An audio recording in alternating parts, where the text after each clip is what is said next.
പക്ഷെ അവിടുന്ന് വിധി ഞങ്ങളെ മുന്നോട്ട് കൊണ്ടുപോയി. ഒരുമിച്ച് ഇത്ര നാൾ ഞങ്ങൾ ജീവിച്ചു. ഇപ്പോ എന്റെ കുഞ്ഞ് അവളുടെ വയറ്റിലുണ്ട്.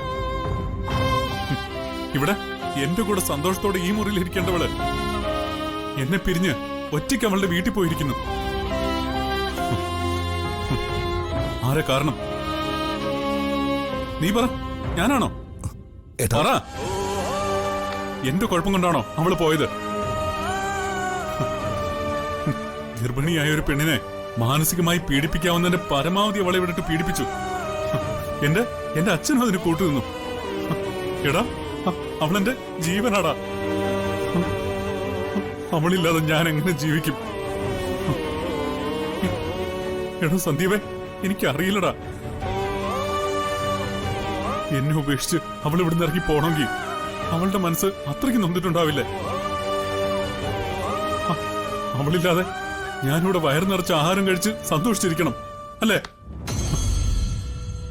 ഏട്ടാ, അത് ഏട്ടാ ഇങ്ങനെ ടെൻഷൻ ആവല്ലേ? എല്ലാം ശരിയാവും. എന്ത് ശരിയാവാൻ? ഒന്നും ശരിയാവാൻ പോകുന്നില്ല. എടാ, നമ്മുടെ വീടിന്റെ താളം തെറ്റിപ്പോയടാ. ഈ വീടിന്റെ ഐശ്വര്യം പടിയിറങ്ങിപ്പോയി. അവക്ക് എങ്ങനെയാ എന്നെ ഉപേക്ഷിച്ച് ഇറങ്ങിപ്പോവാൻ പറ്റിയേ? ഏട്ടാ, പോട്ടെ, അവള് പൊക്കോട്ടെ.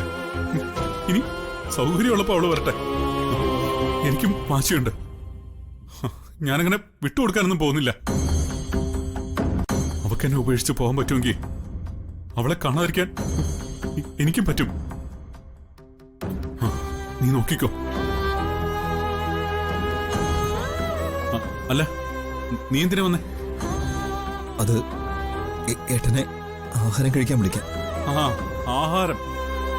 ഇങ്ങനെ സന്തോഷമുള്ള ദിവസങ്ങളിലല്ലേ ഞാൻ വയറ് നിറച്ച് ആഹാരം കഴിക്കുക. നിങ്ങളെല്ലാരും കൂടി കഴിക്കുക. അല്ല, വിശപ്പുണ്ടെങ്കിലല്ലേ കഴിക്കാൻ പറ്റൂ. എന്റെ വിശപ്പ് പോയി, എന്റെ ജീവിതവും പോയി.